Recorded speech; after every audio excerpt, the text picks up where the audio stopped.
Hi, I'm Chuck Irvin, and I teach the playwriting and the screenwriting courses at Fresno City College, and I'm also the coordinator of Teasers. I want to thank you for being here and being part of this event that's been going on at Fresno City College for over 20 years. Before I came to Fresno City College, it was going strong, and I was fortunate enough to be sort of given the reins and sort of take it in the direction I wanted it to go. And it's been a lovely time. Typically, the way this works is that, and which makes it somewhat unique, is that students write short plays in a full-length class during the semester. About halfway through the class, they submit those plays as a rough draft form, and then 6 to 8 of them are chosen to be produced. They are assigned directors and designers, and then they're involved in the casting, and it's in teams. That it's just a wonderful dynamic. And then they spend the rest of the semester, about 4 weeks or so, in which they really put all those together for 3 evenings at Fresno City College, and it's proven to be maybe one of the most popular things that we consistently do at Fresno City College. Well, this year, of course, it's different, like anything, because of the pandemic. So we have this wonderful group of actors and directors and designers, and what they've done is they've done what we're referring to as a modified Zoom play, which falls somewhere between a fully staged production and a well-rehearsed reading of the play. And I'm so grateful for the quality and the dedication of all of these writers and directors and the actors. It's just been an amazing experience. And again, I'm very pleased that you are going to share that with us. Now, this is the last year that I will be involved in Teasers. And I think it's time, after 20 some years, to sort of hand that over to somebody else and let them take it in the direction that they'd like it to go. And so, like you, I'll just sit back and enjoy these wonderful new student voices of the theater. Again, thank you for watching, and thank you for being part of their journey.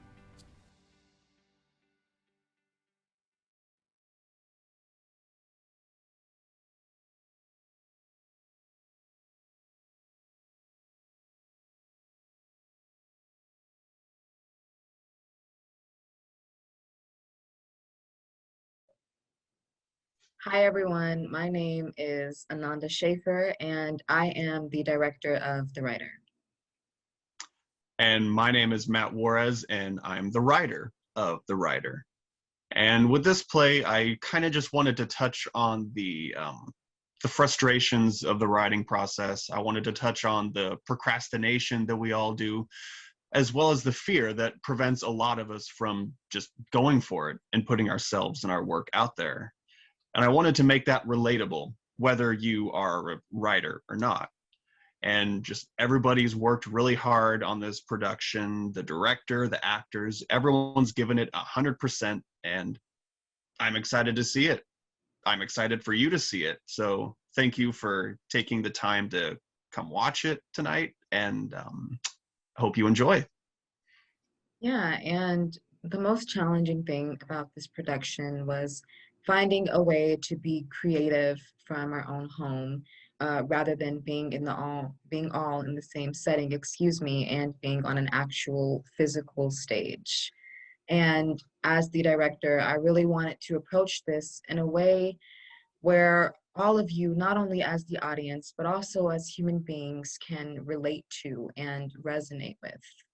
And yeah, just wanted to say thank you for a final time for taking the time out of your day or your evening for tuning in to this production. And also want to give a special thanks to Chuck Irvin for encouraging me to take on this project. And yeah.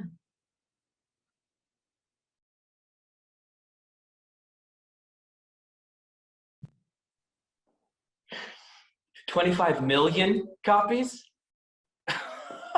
Oh, you're joking. No, of course, no, I know you're serious. I was just,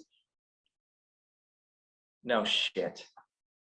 No shit. 50,000? Great. Yeah, I will get right on that. Okay, sounds good. See you Tuesday. Bye.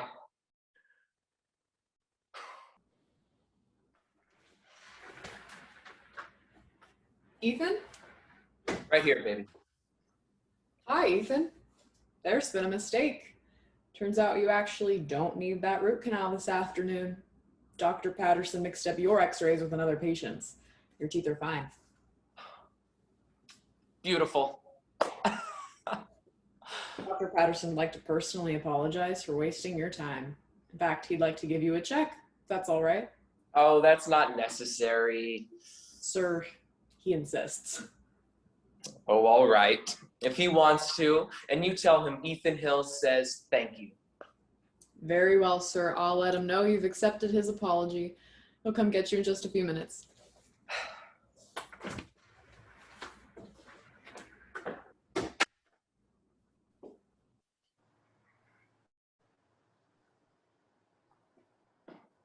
Have you ever had a perfect day? Like the kind of day where everything just goes perfectly? No. I have. I can tell. Okay, I'll tell you what happened. Okay, I guess I should start by telling you that I am a writer. I know, please hold your applause until the end of the show. But I just got off the phone with my agent to tell me that my book, the very first book I have ever written, has sold over 25 million copies. I mean, think about that. 25 million.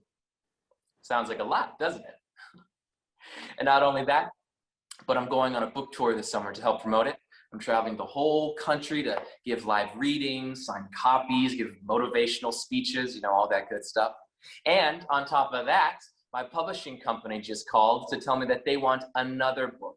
And they're offering me a $50,000 advance to start the next one. Well, I've got so many ideas, I can't wait. yeah, Yeah. that's pretty cool. What's your book about? Huh? Your book? One that sold 25 million copies? What's it about? I don't know. You don't know. Nope.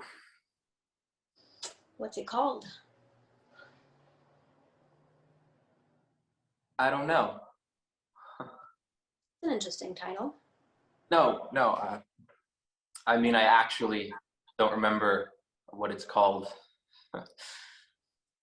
Is it fiction? Non-fiction? Is it an autobiography? No clue. Is it a memoir? Couldn't tell you. Is it a textbook? Who the hell knows, right? So, you wrote a best-selling novel, and you don't know anything about it. I guess not. Do you at least remember writing it? I don't remember anything. Matter of fact, I don't even remember how I got here. Did I drive? When did you get here? Realize what's going on, right? No clue. This is your fantasy. What, you mean like a dream? Yep. You are balls deep in a daydream.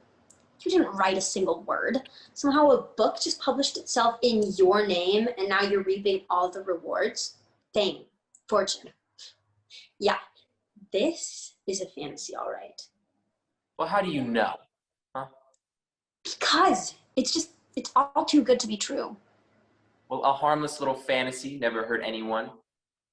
It does if all you ever do is daydream and not actually get any work done. Hey, I've gotten some work done, all right? Oh? Yeah. I wrote an acceptance speech for when I win the National Book Critics Award. Is that even a real award? Oh, you bet it is. I looked it up, it exists. Well, you're absolutely right. You have done a lot of work. Okay, all right, just don't be like that.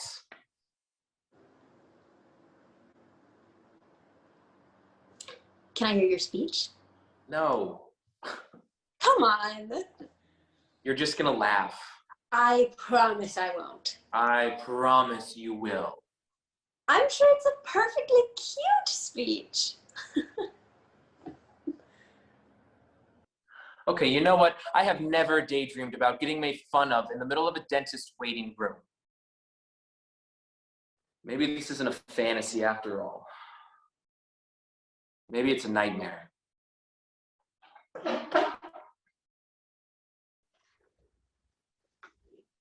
Ethan, What? I'm sorry for the confusion, sir, but we've actually made a mistake. Another one? Yes, sir. What happened? It turns out we didn't confuse your x-rays with someone else's.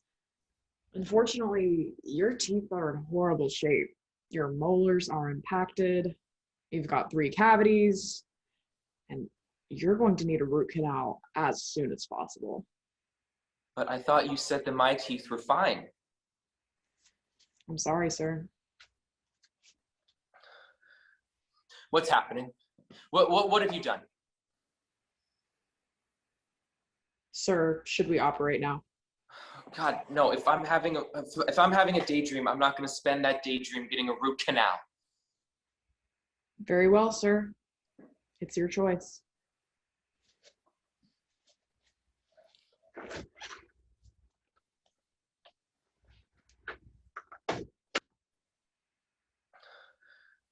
What's happening?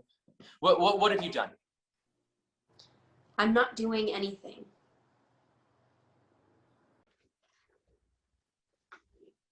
Ethan, What? I'm sorry for the confusion, sir, but we've actually made a mistake. Another one? Yes, sir. What happened? It turns out we didn't confuse your x-rays with someone else's. Unfortunately, your teeth are in horrible shape.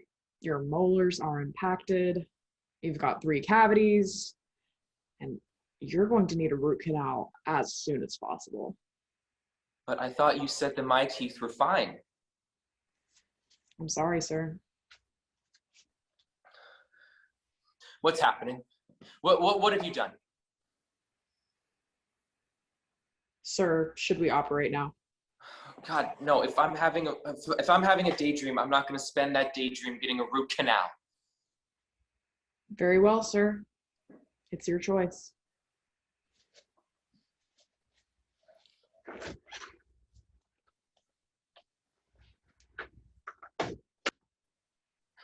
What the hell have you done?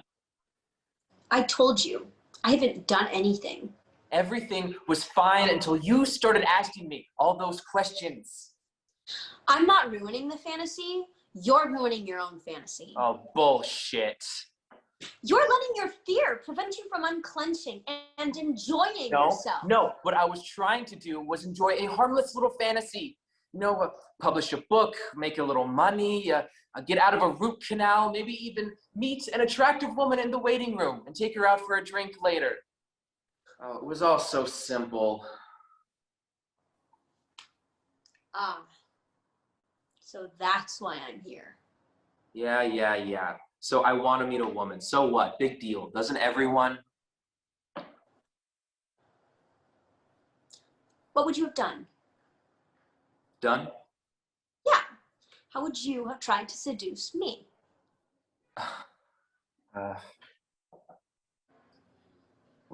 You kind of already saw it. What did I see? I was telling you about my book deal, how successful I was, how much money I was gonna make, that kind of a thing. That's it? What do you mean that's it? That is everything. Well, a rich and successful writer is tempting.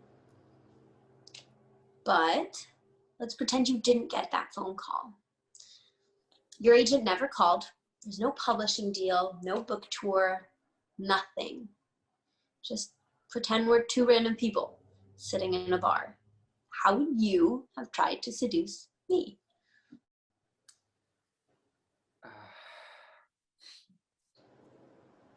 I would have said hi, I guess. Jan. Okay, then I would have asked you how your day is going. Again, Jan. Okay, I wouldn't ask you about your day. I would have just told you about mine. Ooh, I can't wait to hear what some guy I've never met did today. Well, you're gonna hear it. I woke up, I went to work, work was fine. I clocked out, then came here. Where do you work? Save Mart. Do you like it there? Every time I walk down the frozen food aisle, I fight the urge to smash my head through the glass doors. Jesus. Then why do you work there? Well, I don't want to. I'd rather just write and get paid for that, but when I got that DUI, it cost me $734 just to get my car out of the impound. And I didn't have that kind of money, so my mom paid bail, and I took that job so I could start paying her back, because God knows writing is not a lucrative business. Especially if you don't actually write. Hey, I'm just trying to be real with you here, okay? I know. I guess it doesn't help that I still live with my mom, does it? Depends. How old are you? 31. Yeah, that's not good. Didn't think so. An alcoholic, 31-year-old writer living with his mom. If you become a rich and successful writer, I'm sure that would get you out of your mom's house. Damn right it would. You could go anywhere. I get the hell out of Fresno, that's for sure. Probably move to like New York or something. You know, that's where all the big publishing houses are. You'll have to take on a lot of extra shifts at Save Mart to afford that. Yeah, but it'd be nice though. Cold. New York actually has real winters. They even get snow. Yeah, well, I can't promise you'll definitely become rich and successful if you publish a book. But you won't become anything if you don't try. Oh my God. Please don't tell me you actually just said that. Hey, this is all in your head. I'm just saying what you're thinking. I guess. You know, I'm sorry if this sounds awkward, but you look very familiar, and I've been trying to figure it out, but have we met before? Like in real life, I mean. I'm surprised you don't remember. We did that group presentation in poli-sci. You texted me every day, even after we presented. That's right, Michelle from poli-sci. Now I remember. Oh, God. I really wanted to ask you out. Why didn't you? Well, I guess I figured why would you want to date a 31-year-old alcoholic who still lived with his mom? Do you still have my number? Of course. Well, I'll tell you what. Why don't you shoot me a text sometime? Just check in. I'm sure I'd like to hear from you. Maybe. I don't know. I think I'd rather just stay here. Why? In my real life, all I have is a name tag, a Save Mart apron, a DUI, and a disappointed mom. Things are going well for me here. I mean, daydream, lucid dream, acid trip, DMT vision. I mean, whatever the hell this is, I've got things here. You're here. You also need a root canal in here. Yeah, well, I need one in real life too. Eventually, you're going to have to go back. I know. I guess I'll just have to enjoy this break while I can. Think you'll get any book ideas from this conversation? I don't know. Nothing's real in here. You know, there's no stakes. How would I even turn this conversation into a story? I'm sure you'll find a way. Oh, shit. Not yet. Not yet. They need to replace the bulbs in this place. That won't make a difference. Why? I think I know what's happening. What? I think I'm waking up.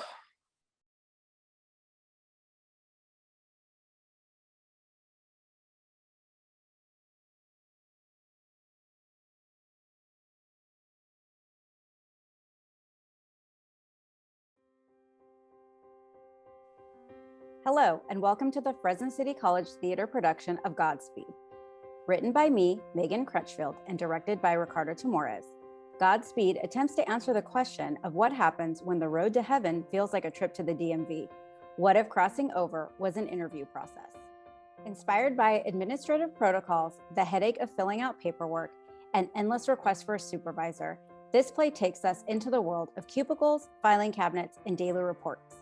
Easy enough to imagine, but still challenging to perform via Zoom, the medium of choice as we navigate COVID-19. However, with this fantastic team of actors and our director, it was a learning experience to remember. I'm forever grateful to these talented people and Teasers. Special thanks to our captain, Mr. Chuck Irvin, and the TA 15C class. It is with great honor to present my 10-minute play, Godspeed.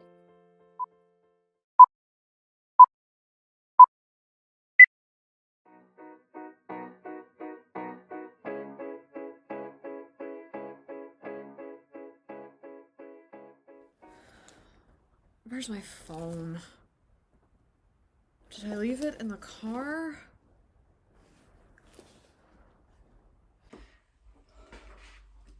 Oh, sorry to keep you waiting. It's been a very busy day.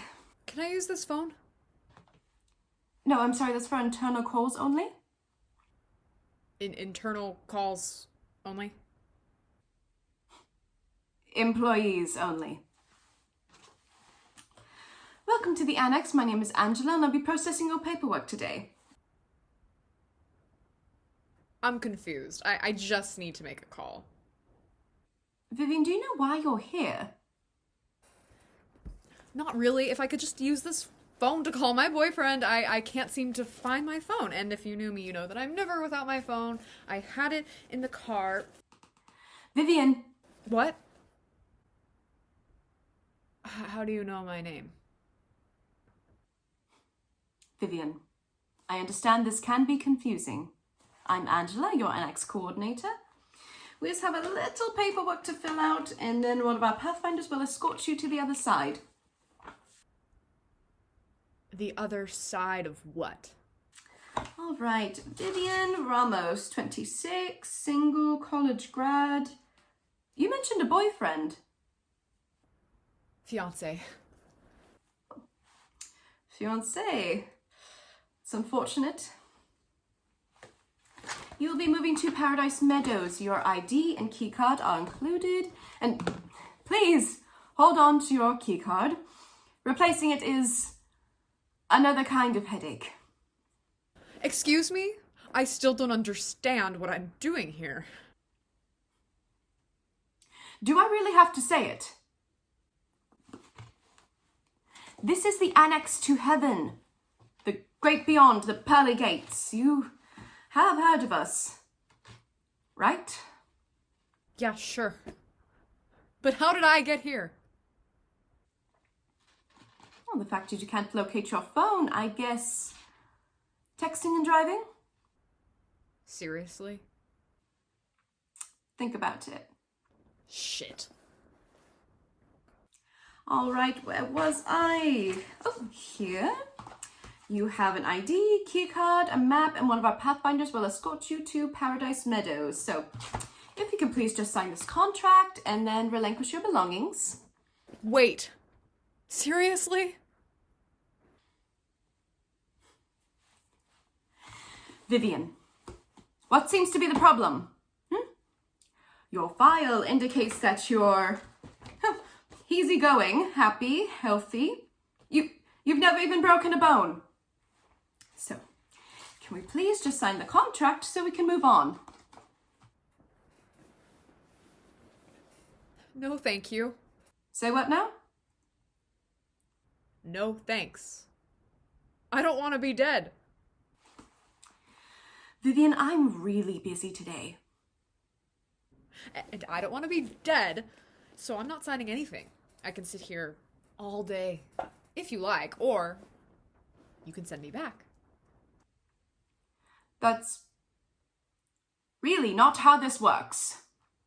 Why not?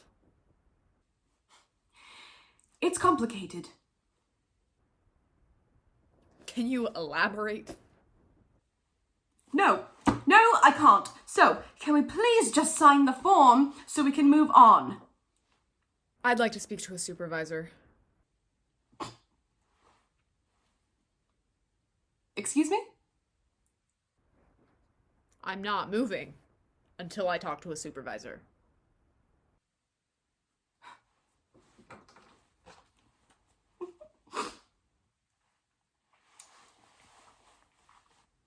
Hello? Yes, again. Yes, you would have thought it was a Monday. Can you let our supervisor know they are needed in my office? Thanks.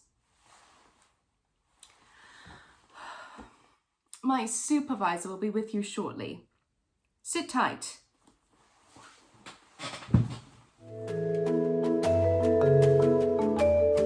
Hello, Vivian. Look, I'm not signing anything, and I'm not crossing over. Can I ask why you're being so resistant to this process? This process? No, thank you. I'm 26. I'm not going anywhere but back to my life. You were happy then? Of course. Okay, then just sign the form and move on. I just don't. Want to? When have you ever done anything you wanted to do? What's that supposed to mean? Tell me about the second grade spelling bee. Why did 7-year-old Vivian spell the word neighborhood wrong? So my best friend, Naomi, could win. She would have hated me if I beat her.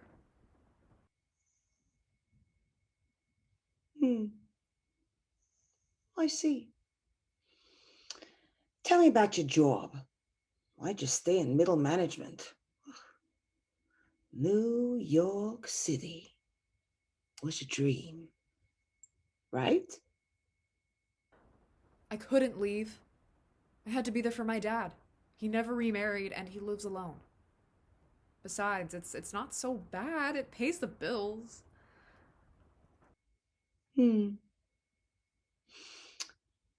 Tell me about Colin.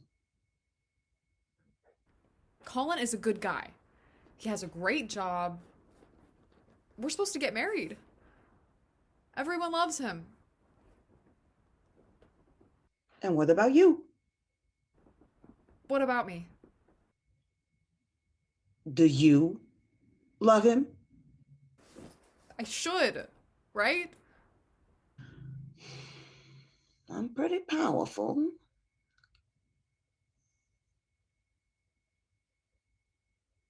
That's not a question I can answer. That's the thing. I've never been sure about Colin.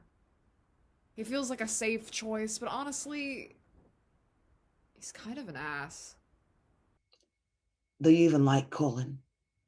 Why marry him if you don't really like him? Do you always do what's expected? Do you always play it safe? I didn't realize I was doing it.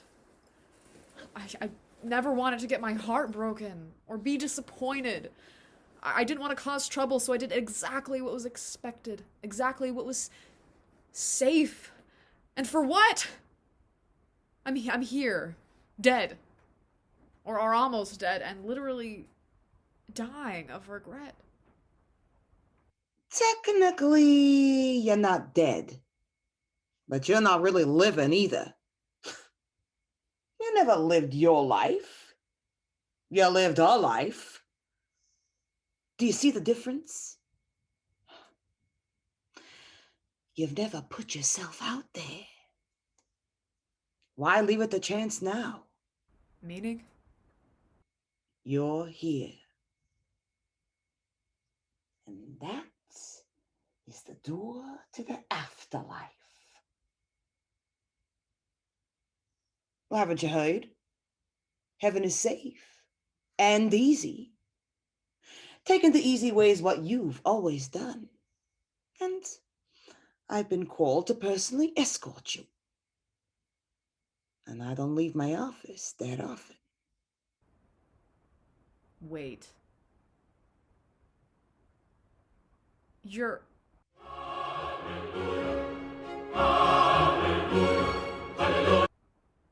Oh. You're not.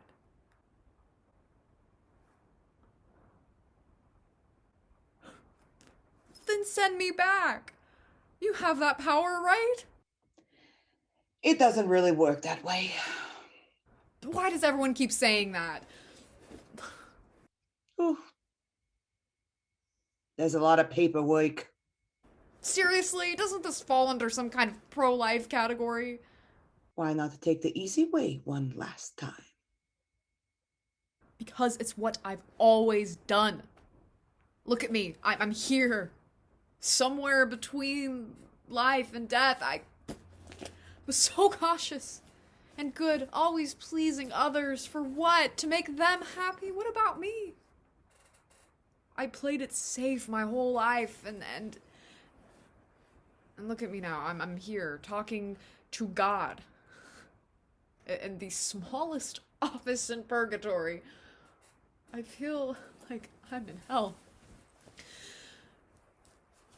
I promise, it's not hell. I know, right? It's nice here. Blue skies every day. No heartbreak. No pain. All you have to do is say yes. What's stopping you? What is it with this place? It feels like my brain is in hyperdrive. I'm sitting here and suddenly every decision I've ever made is playing in my head like a slideshow going warp speed. All the expectations and regrets make me realize that. You weren't really living?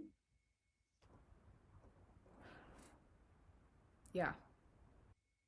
Vivian? Sign on the dotted line and cross over? No. Stop. Why? Because I want to live. You and everyone else, sweetheart. Why? Because I want to live. Live. Take chances. Fall in love with horrible men. Or women. Now we're getting somewhere. Let's How can I trust you'll do that? Because I can breathe again. My heart is pumping. I want to jump and scream. I don't want to wait. I don't want to marry Colin. He's an asshole. I want to eat more carbs and quit my horrible job without notice. And I want to go skydiving. Whoa. Okay, reel it in. Skydiving doesn't scare you, Vivian. What scares you? I'm going to call my mother. And I'm going to forgive her. She left me to follow her own heart. She had to. She was suffocating under all of that expectation. I get it now. You realize you've been alive this entire time? I don't know if you heard, but second chances, they're kind of my thing. Seriously? I swear I won't waste it. I'm going to live and love, and the next time you see me, I won't hold up the line or need an escort. I'll be ready. No regrets.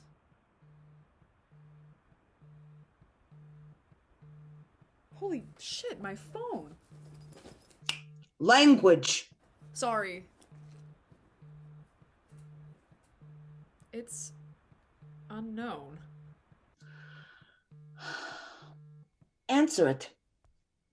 It could be a telemarketer. Or it could change your life. Take a chance on the unknown. Thank you. Godspeed, Vivian.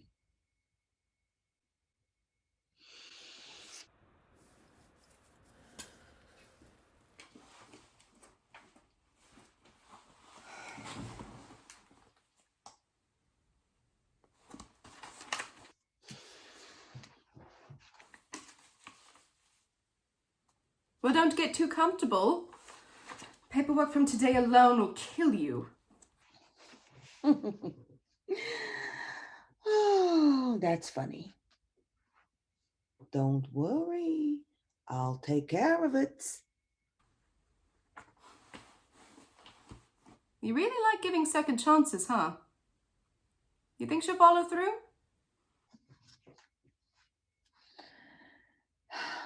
Maybe, but I had to do something. Colin? Boy.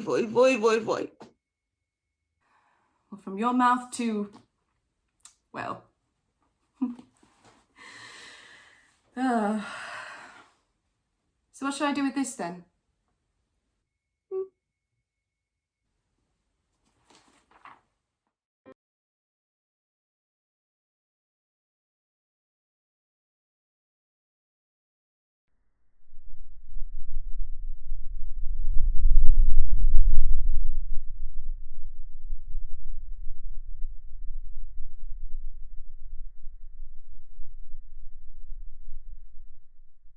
Hi, everyone. My name is Ananda Schaefer, and I am the writer of A Dark Discovery.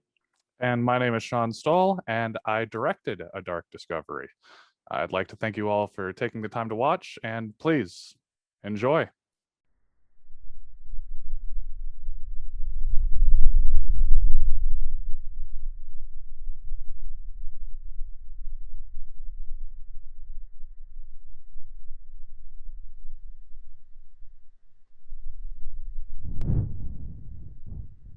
So I'm fucking speechless at this point. I tell you, my jaw must have been touching the fucking ground. I couldn't do nothing except look at her like, who the fuck do you think you're talking to? I'm your mother. She's talking to me like I'm some goddamn fugitive, or worse, like I'm her mother-in-law. Let's not even get into that shit sack of a human. Worser isn't a word, Sue. It's like none of it matters. Everything I did for her and those snobby-ass kids, it's like my blood, sweat, and tears don't count. What makes you feel that they feel that way? The fact that it is that way? I mean, what? You trying to tell me I feel this way because Don't I answer a question with a question, Sue. Okay, you know the rules. I ain't deflecting. I just can't pinpoint where I went wrong, all right? I am far from a perfect mother. I know that. I kid you not. I've got a laundry list of things I wish I would have done differently with my kid. But you didn't. No, I didn't. But that doesn't make it fair. She doesn't get to treat me like I didn't do nothing. I did my best. If it weren't for me busting my ass working 2 jobs 6 days a week, Melanie could have kissed law school goodbye. I just want to say that I feel your pain, Sue. I don't know what I'd do if my girls treated me like scum. I'm still their father at the end of the day. Well, just like Sue is still her daughter's mother, you make an excellent point, Victor. You know, I think it's easy for us to forget that our children see us as these punctual, God-esque beings. To them, we're not supposed to be complex. We're the adults and we're not allowed to be confused. Shame on us if we struggle one bit. To them, our mistakes are inexcusable. To them, we must be ethereal. In what? Don't you have lung cancer? Yep. You know, it's our job to know which way to turn every single time. Right, Terry? I'm sure we've all believed that ourselves as children. I didn't. Yeah, my old man made it pretty clear he wasn't going to straighten up for any of us. Thanks for being candid, Sue. All right, who's next? Maybe my next victim's name begins with a T. Or maybe a V? Way to throw me under the bus, Terry. Yeah, I guess I'll go. I don't really know where to start. As long as you start, where doesn't matter. Okay, then I guess I'll start by saying I'm scared. Of? Being a bad father. Okay, what makes a man a bad father in your eyes? Any man that was like my father, a lot of stuff really, like the inability to do simple things like laundry, getting them to school on time, not having enough food for them. Okay, let's see. So, getting your kids to school 5 minutes late would classify you as a bad father. No, that's not what I'm trying to say. Is that you want to be a perfect dad? I don't want to fail my children. I don't want them to dread spending the weekends with me or making up excuses to avoid seeing me. I want them to trust me as their father, to take care of them and not screw up like every single. And that's coming from a family doctor. Errors will be made, Victor. Waking up late will happen.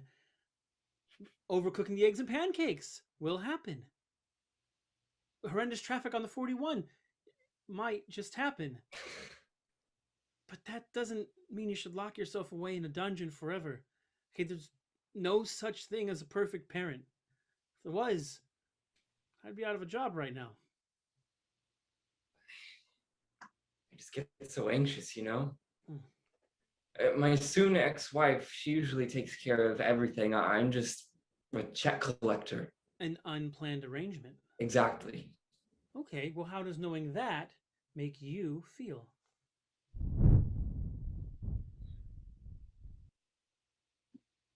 Angry. Sad. Try pathetic. Who are you to talk, Silent Lamb? Who? What? The first few meetings, Vic and I swore she didn't speak English. That's not true. I just thought that All maybe. right, let's just get back on track. Terry, keep your comments to yourself. Whatever. Look, I know things for you have been rough, but you try to show some respect. Wait, you two know each other or something?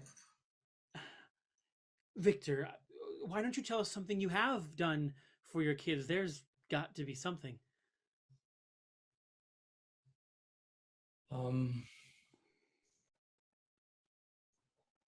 I taught my oldest how to tie her shoes. And sometimes I'll put pillows next to my youngest bed just to make sure she doesn't hit the floor too hard when she rolls off. So you have contributed. Well, I wouldn't call those contributions. I just, You just did what any parent would do. oh, those don't count. To you, yeah, but to me, they do. I mean, they're small acts, sure, but they're still acts. Look, Victor, being a single parent isn't going to be a walk in the park. Don't expect it to be. Give yourself more credit. I'll try. Being imperfect doesn't make us failures. Getting stuck on perfection does. Thank you for sharing, Victor. Look, I'm going to try and get us out of here before the storm gets any worse. Let's take a quick break and regroup, say 3-5 minutes.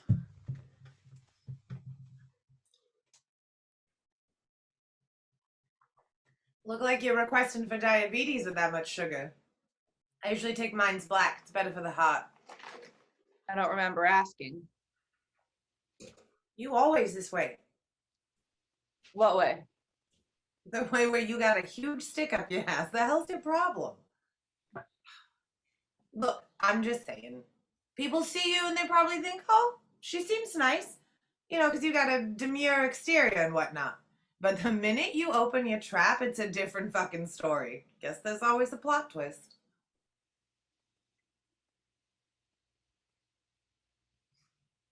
You know, I'm starting to see why you ain't got your kid. What did you just say? I just think that maybe... You don't know a goddamn thing about what happened between me and my child, okay? You know what? You're right. I'm sorry, that was too far. So, why are you here anyways? Is everything okay, ladies? Okay, let's get back to it. Terry, talk to us.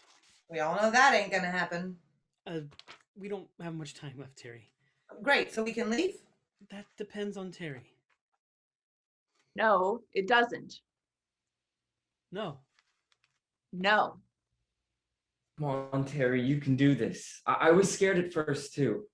I'm not scared. Well, then what are you? I don't know, Joe. Why don't you tell me? You seem to have all the other answers. Barely. I only know what I see. You know, when it comes to you, I can't quite put my finger on it. What the hell is that supposed to mean? You don't need me to tell you that. Well, maybe this should be about you, Joseph. You got any kids? This isn't about me, and I'd let you pass if that were an option. I'm sorry you'd let me. Well, that's not what I meant. I just... When does this end for you, Terry? Maybe that's what we should talk about. When do I get to stop being reminded about what happened every time I see your face? It's been 4 years. You know what? This is bullshit. I don't have to answer to you. You do if you want my initials on that blue slip. I don't need your fucking initials, Joe. I don't need your pity. I don't need the courts. What I need is a way out, right?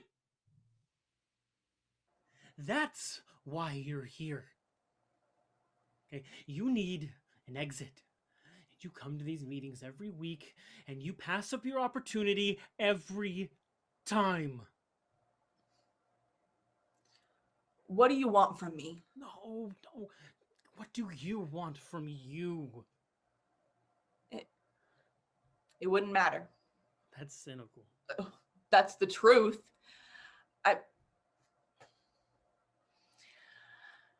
I'm never gonna get a redo of that night. I'm never gonna get to hear him laugh or sing. I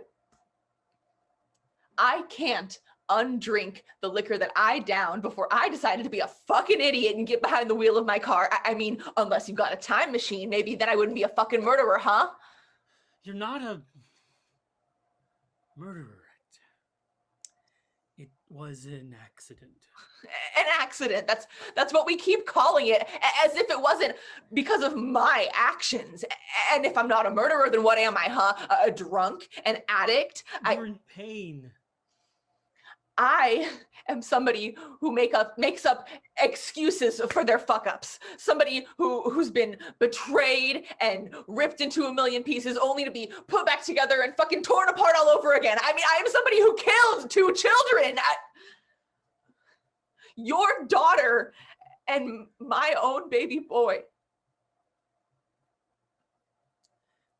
You need to forgive yourself, Terry. What happened was awful. It was a fucking nightmare.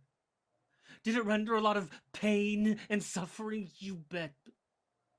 There's nothing we can do about it. Guilt is always hungry. And it'll eat you alive if you let it.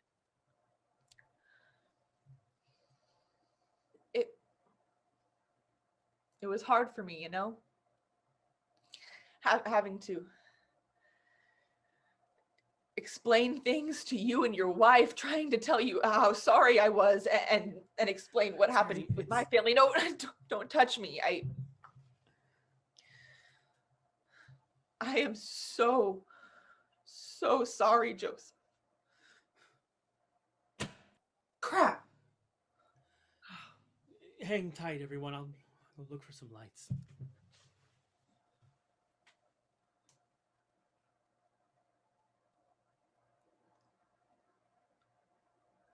I'm really sorry, Tara. Yeah. I never would have thought. So what now?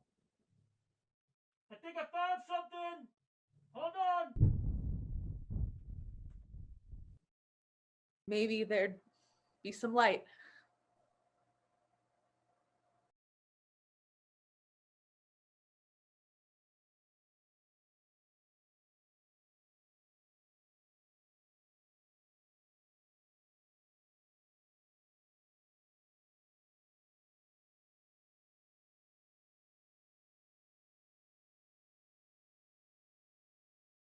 Hi, David. It's Deb. How you doing? How you doing, Deborah?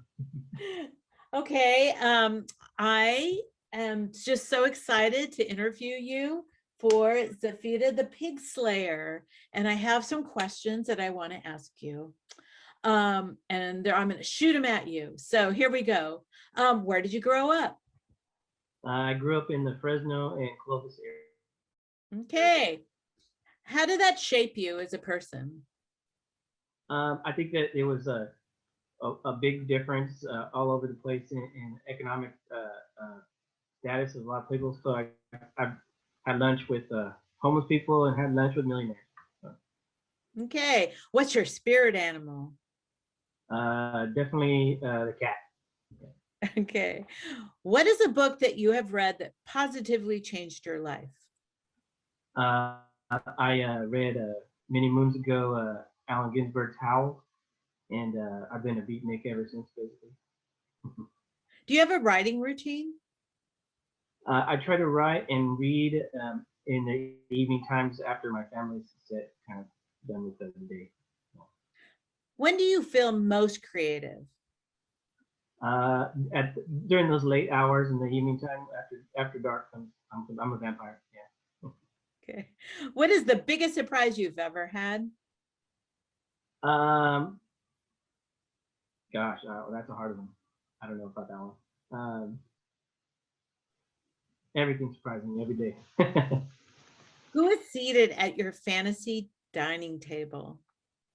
I'm gonna have to say filmmaker Federico Fellini, musician Thelonious Monk, and writer Jack Kerouac. Okay. Do you have a motto or a mantra you live by? I say the only thing that is constant is change. What is your biggest personal challenge? Making money. Okay, thank you. Looking forward to seeing this show. 1992, outskirts of El Centro, California, backstage kitchen tent of a traveling Mexican circus.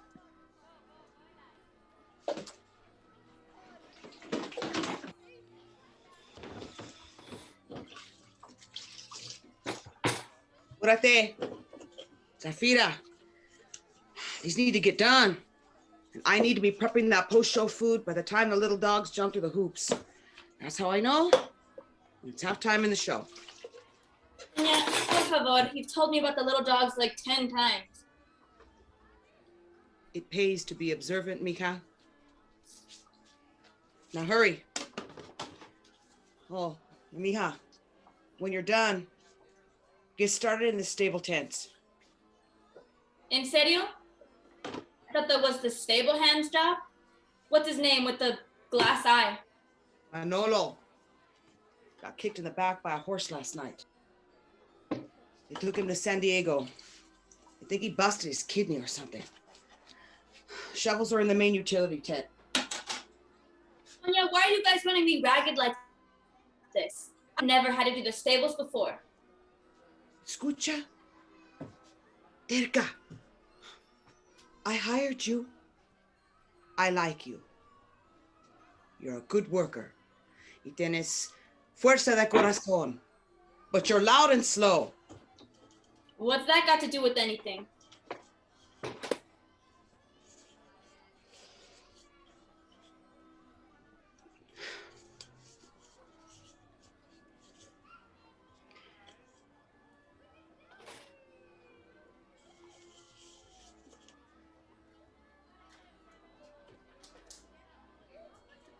I know why you're here.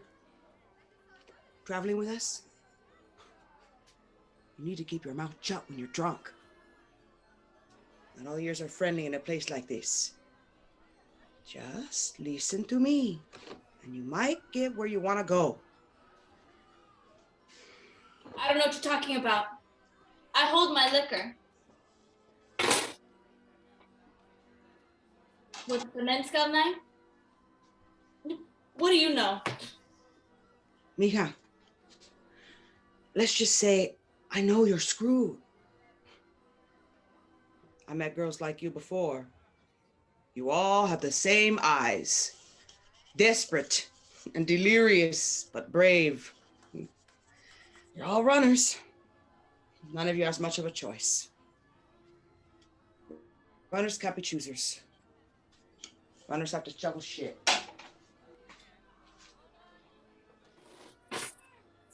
Will this hell ever end?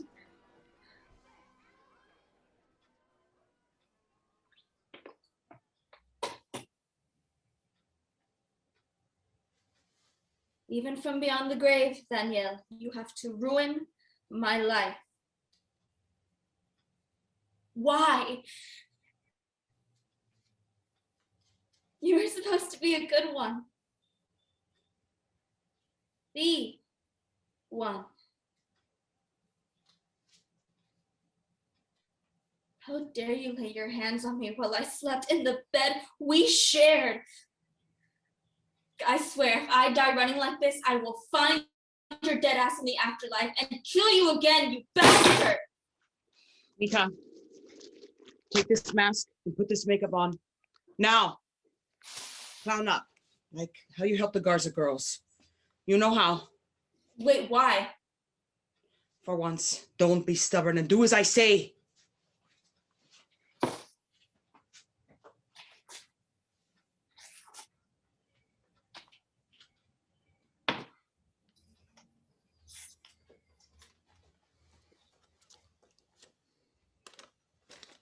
Well, howdy, young lady. Fine evening for a circus if I ever saw one. Pardon me, senorita. Is this where I might find the staff manager? ¿Dónde está la jefa? The show's out there. I'm looking for someone who might work here. Can you help me out? Sir, the show's about to start. As you can plainly see, I'm getting ready for my entrance. Please, call me Mr. Taylor. I do love a circus. Or any good performance for that matter. What do you do? Breathe fire? No, wait. You're a tightrope walker. I can spot one from a mile away. I'll have you know, I'm a telepath. When it's my cue, I'll find you in the audience, tell you your innermost thoughts, but not till the show starts. You're going to have to go find your seat now, or I'll miss my entrance. Oh, a telepath. Oh, reading my mind right now. Mr. Taylor. Come on, show me a little something. Show me what you got. Why are you still here? What would you say if I involved a couple of portraits of Andrew Jackson? Fine. Pick a card, any card. When you do, let me know immediately what you got. Which card you pick will reveal a deep truth about you only I can decipher. Jack of Hearts. I like it. Now put it back in the deck.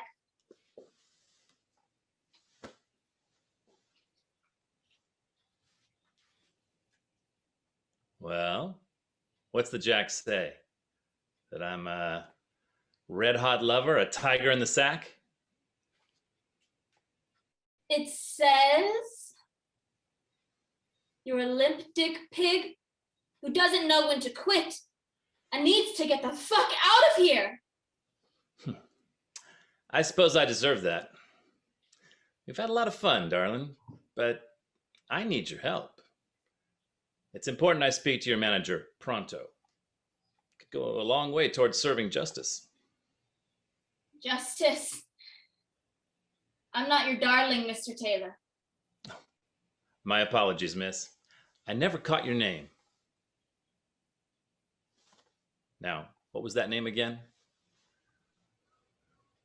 Zafira. Zafira what? Zafira the pig slayer. Like at a slaughterhouse. Have you ever been, Mr. Taylor? Smelled the gore, heard the squeals and cracking of rib cages? Or are you the type who doesn't care to see where his bacon comes from? You speak pretty good English. I thought this was a Mexican outfit. Zafira, the pig slayer. Ah, you must be Mr. Taylor. Several of my crew have told me you were looking for the staff manager. You're just as handsome as they told me. How can I help you? You must be Doña Elena. You are a hard lady to find around here. Well, it is to be expected when one comes calling shortly before the show starts. But never mind that. The show business life is much different than the exciting life of a FBI agent. Oh, assuredly so. I'd love to discuss it, but now it's showtime, Mr. Taylor. Let me show you to your seat. Doña, I'll be right along. The thing is, I think I might have found what I was looking for. Are you sure? I'll have cotton candy sent to your seat immediately. On the house.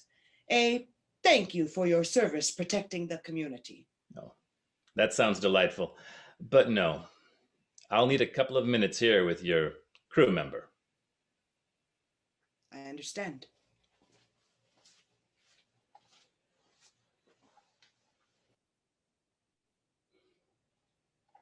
I better get to my entrance position.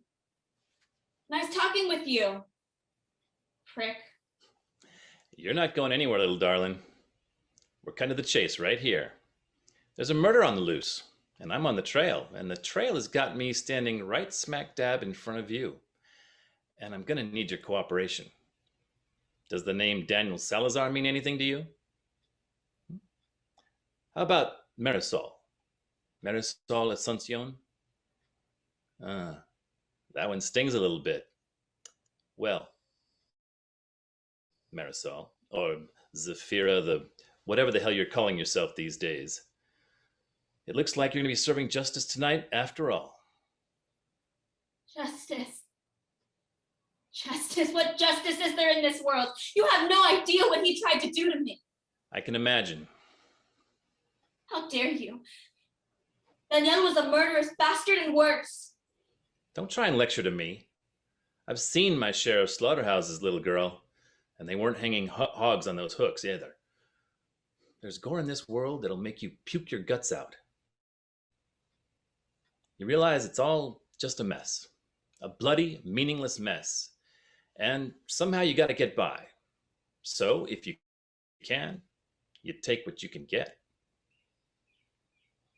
You know, there are ways we can make this easier. I've helped others like you in similar positions. Maybe we can help each other. Pig bastard! You know better than the corpse I left behind! Hey, I was trying to help.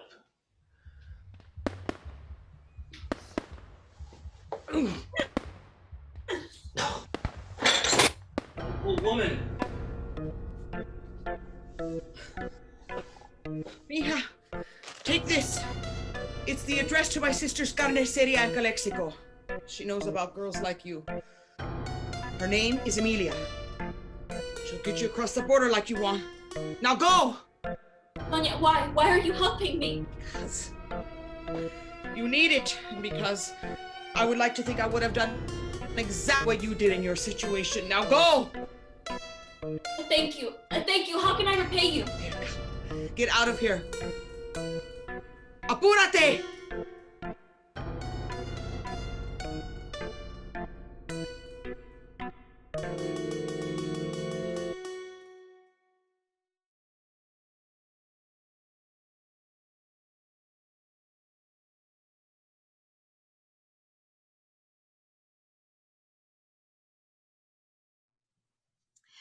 Hello, and thank you for watching our play tonight.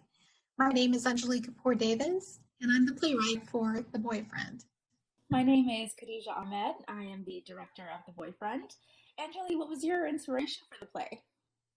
Well, introducing someone you're dating to your parents for the first time can go really well, badly, and other times can go comically wrong. Khadija, what was your approach to the play? My approach to the play was, how can we take a play that's written for the stage and turn it into something that audiences can enjoy on Zoom? What were the challenges? We had a couple of challenges. Our actors live in 3 different cities, so and one of them lives actually in a different state. So it was trying to figure out how do we get everyone to rehearsal and to record at the same time. Where does the play take place? Mom Ummi is making dinner, and her son Viv arrives for the weekend with his roommate Chris.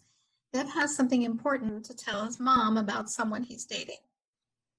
We want to thank our cast, Sonia, Ajay, Angel, and Sean, for all their hard work.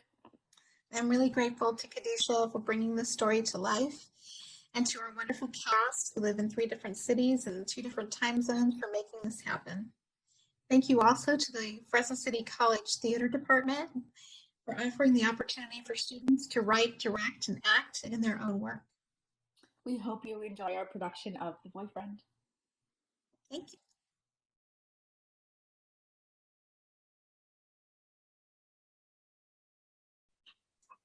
Deb, are you sure? Yeah. You remember the reaction of the last guy I dated, and he was only 10 years older than me. Yeah, that's true, I guess. But, I mean, at least they support you. It's a good thing you bought these flowers. This really isn't something you want to say without them. Yeah, you're right. Mom, home. Oh, I've missed you. Oh, you too, Chris. I set out 3 plates hoping that you would join us. Mom, these are for you. Oh, they're beautiful, Beta. Thank you. How was the drive? Did you hit any traffic? Not really. We left just in time to avoid all the mess. So.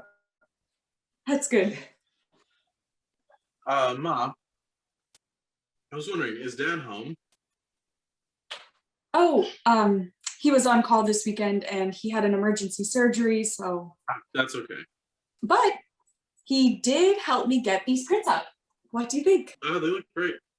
And my Instagram is now at 10K followers. Influencer!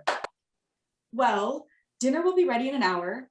Why don't you two get settled in and I will go put these in some water. I'll take this. You really should go talk to her about this. You're right. Good luck. Thanks. Ma, I wanted to tell you something. Oh, what's on your mind? It's about the trip this summer. I'm sure you boys will have a grand time in gay Paris. Ah. What? You're both gay and you're going to Paris. So it's Yeah, but we're not together. well, that's okay, Deb. It takes time, you know. Some of the best relationships start out as friendships, and you two are about the same age, and you've been roommates for a while now. So I'm not dating Chris. I'm actually seeing someone else. really, how does Chris feel about it? Chris is only my roommate. Okay. Chris is just such a nice boy, though. I thought I heard my name, Mrs. Oh, no. Too formal, Chris. Just call me Auntie. Yeah, of course, Auntie. Did you need any help with anything? Oh, no, thank you. I did notice, though, you're not seeing anyone. I saw the hanky in your pocket. Blue means available, right?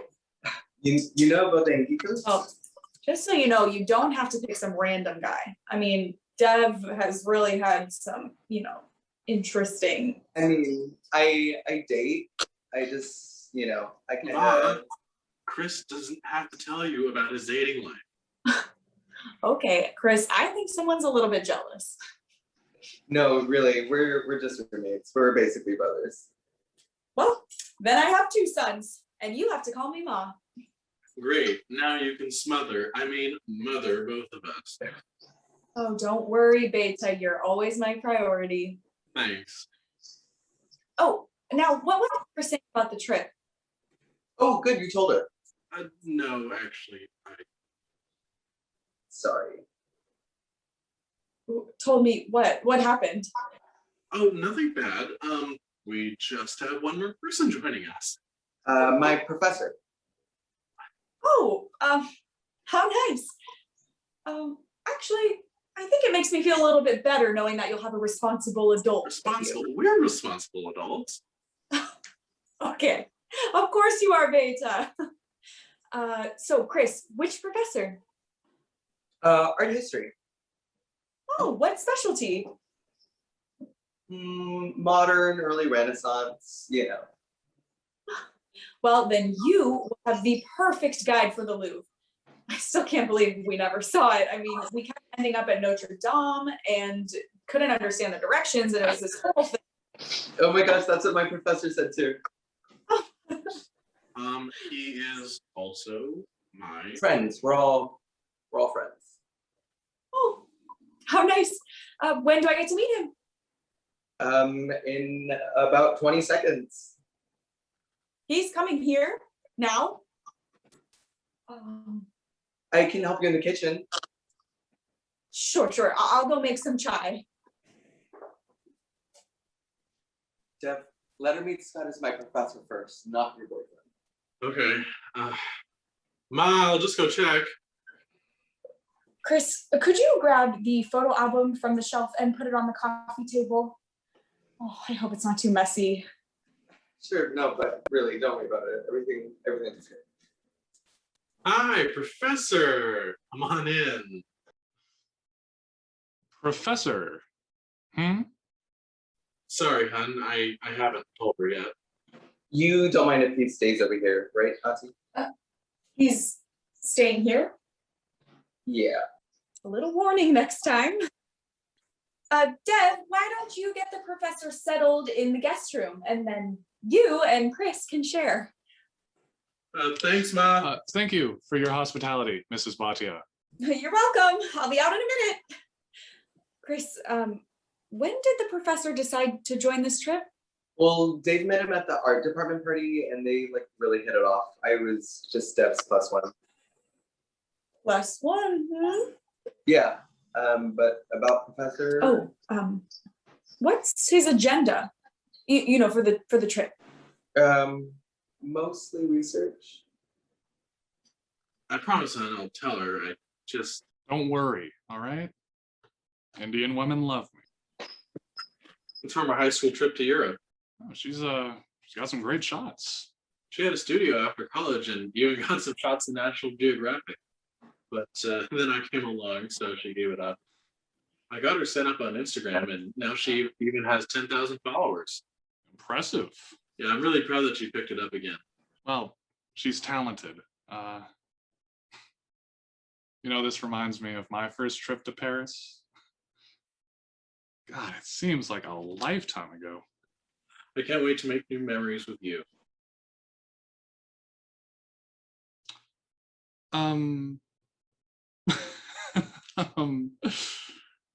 Which one is your mother? Oh, she's the one in the black and white, striking a pose.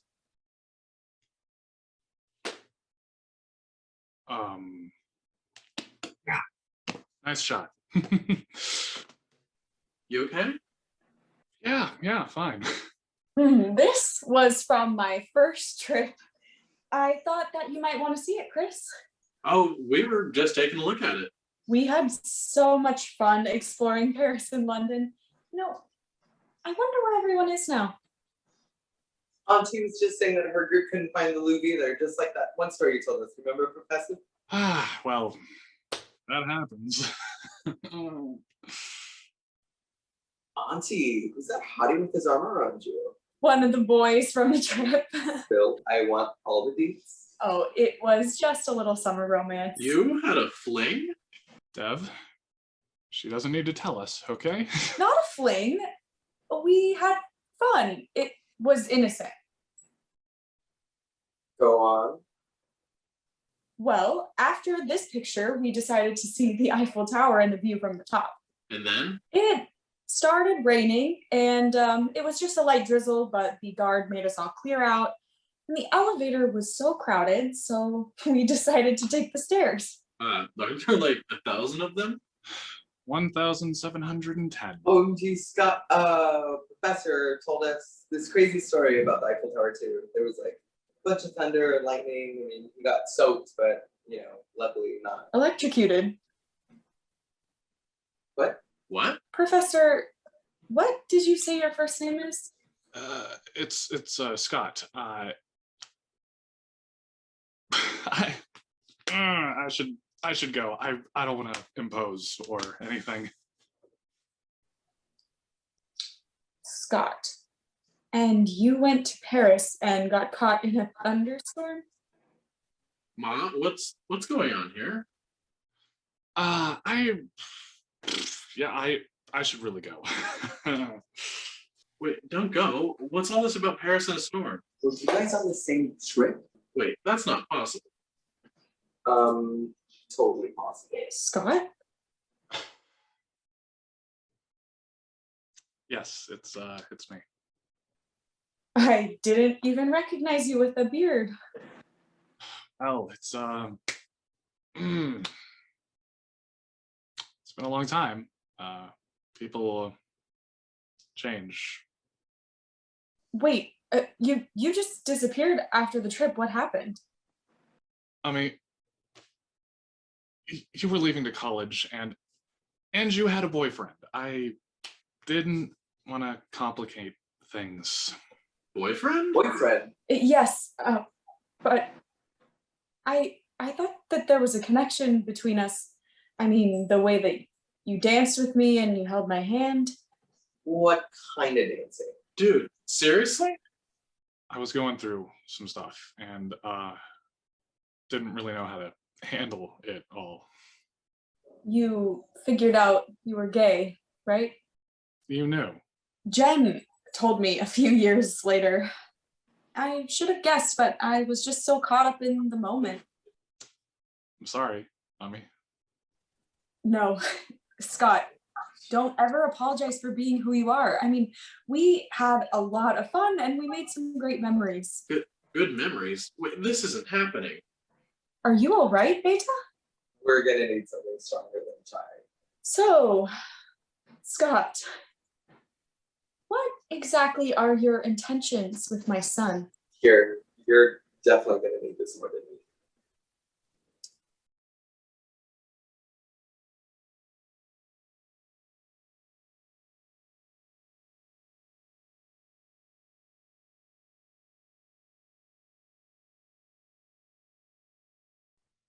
Hi, I'm Caitlin Unruh, the writer of "'Tis the Seasoning." And I'm Will MacDonald, the director of "'Tis the Seasoning."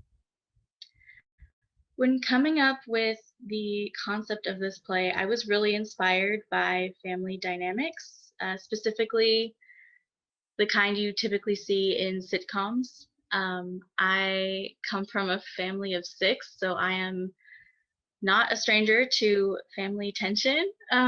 So I just kind of wanted to play with that. Yeah, and my approach when directing was also really inspired by sitcoms. I also didn't want to hide the fact that we're on Zoom, so that kind of becomes part of the gag throughout the whole show.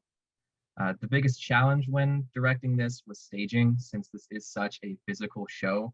But I think I'm confident in saying that our talented cast was able to pull that off.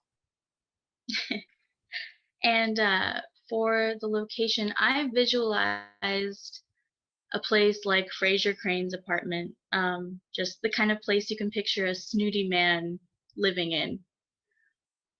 So a big thank you to Chuck for kind of orchestrating all of this, and a big thank you to Kat, Adam, and James for lending their acting abilities. And also thank you to Janelle, Andra, and Kelly for aiding in, I guess you could call it, special effects. Anyway, without further ado, here is "'Tis the Seasoning."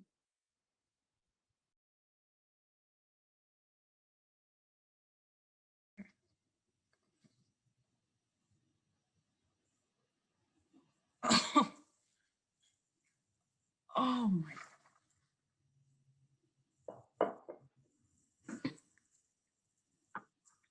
It's great.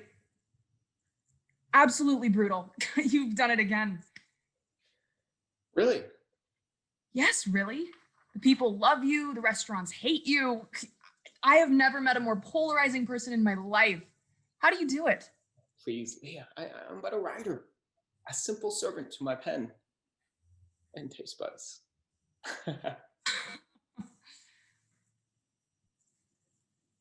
Did you know people call your reviews the foodie Bible, Freddie? Well, I suppose people have a right to their opinion. Want wine? No, I'll get it myself. Thanks. Speaking of opinions, have you told your dad? Does he know you're reviewing his restaurant? And why would I tell him? Doubt he even reads my column. You're not worried about if he'll read it? I mean, you don't exactly go easy on him.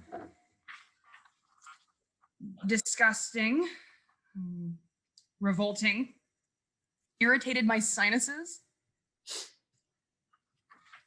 And those are just some of the colorful adjectives you use. And the vomit story. Oh, please. You'll be fine. Like I said, I doubt my dad ever reads my reviews anyway. Even if he did, what can he do about it? Break down my door and demand I retract it?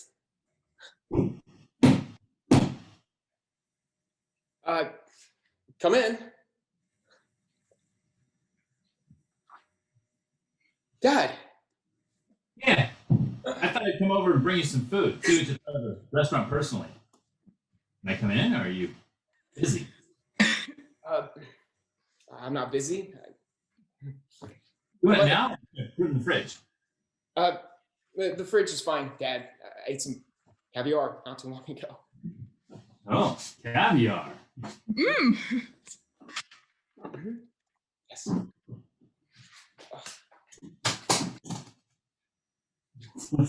What's this?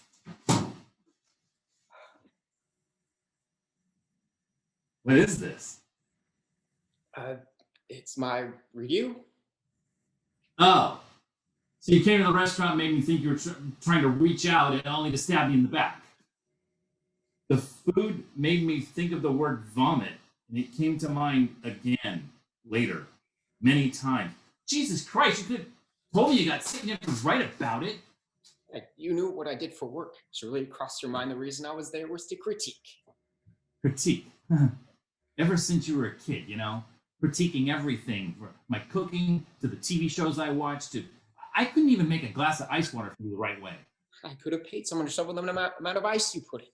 And as for your cooking, I only remember feeling disdain for your version of Mom's Christmas dinner. Well, what did she make?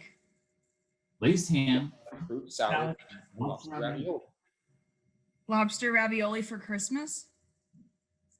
It was the best. She also made this sauce. It was creamy and buttery. It was an Alfredo sauce, Fred. Alfredo sauce? You think Mom made it with Alfredo sauce? Is that why you never got it right? You bought Alfredo sauce from a pack and save. That's what your mom made, smartass. And I made that sauce myself. I'd like to see you make a good old-fashioned Alfredo sauce. It's harder than it looks. Oh, you would, huh? How about a little wager then?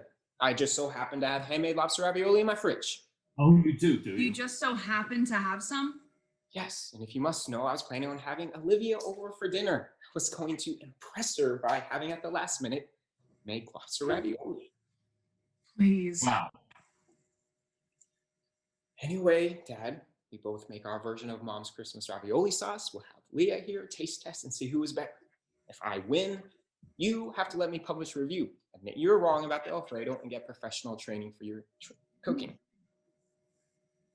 No, but if you win, I won't publish it. Oh, what? Leah, fine. You still have something to print. If I lose, and I doubt I will write a positive review of my father's restaurant. Sans vomit story and everything. Is this really necessary? Yes.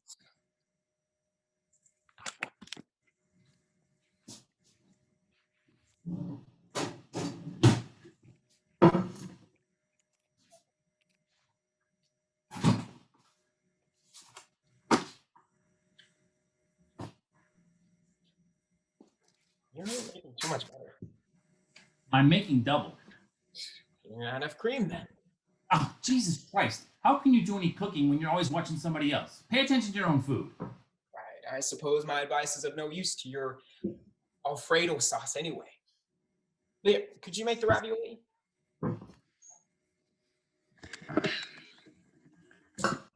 Wow. Your decor is awfully scattered. Scattered, it's postmodern.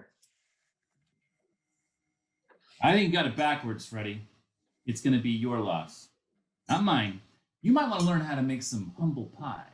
I lost something once. It was my dog, Brutus. Yeah. Saw a squirrel and ran away from me. Even when I said, don't. Anyway, Dad, I was just trying to give you some helpful advice. Didn't mean to offend you. Oh, yeah, like when you were always analyzing me as a kid, from cooking to breathing. Can you believe that? A 10-year-old told me I sucked at breathing. There's a wrong way to breathe? Yes, as a matter of fact, you're supposed to breathe from your diaphragm. If you breathe in and your shoulders rise, you're breathing wrong.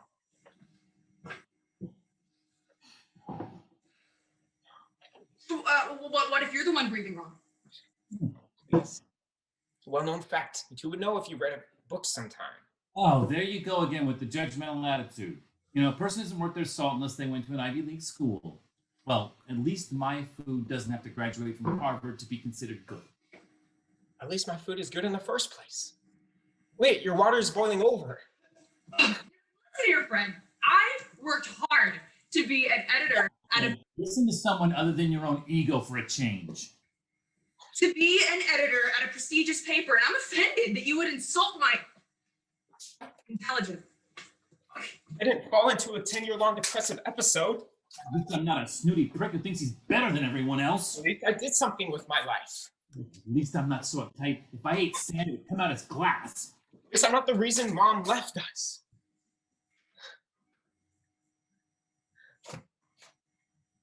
Well, I guess we know how you really feel now. This isn't how I imagined us having this conversation.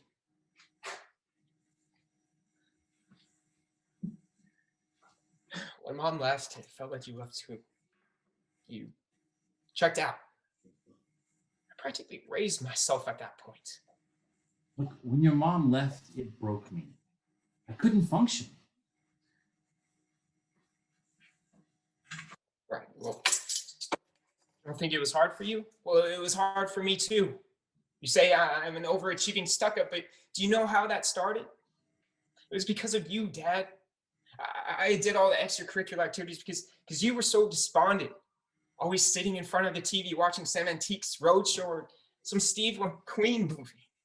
I started getting involved in contests and clubs to try and impress you out of your stupor, I suppose.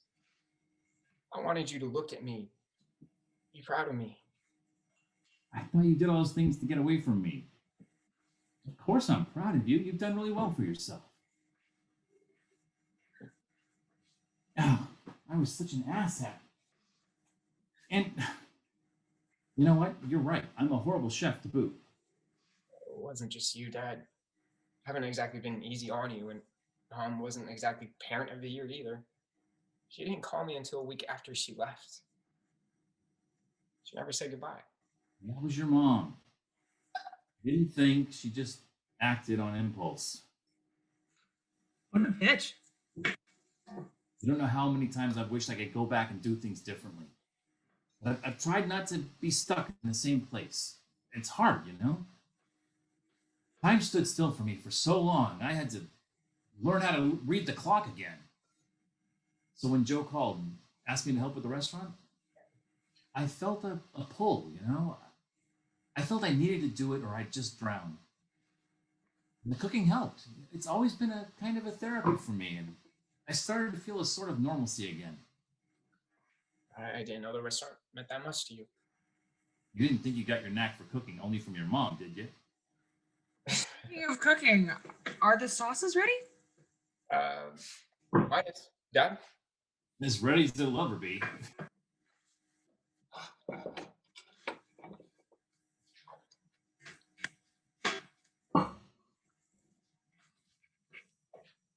Mmm. Mmm.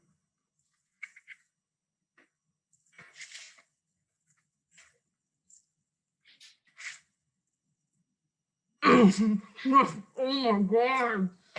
Oh. Mm. Mm. That's just the way she used to make it. I know. That flavor, what is that? How'd you get that? You know that herb that Mom used in almost everything? Rosemary? Rosemary. Rosemary! Can I try your ravioli, Dad? What's the point? Yours clearly won. I mean, look. I just want to try it.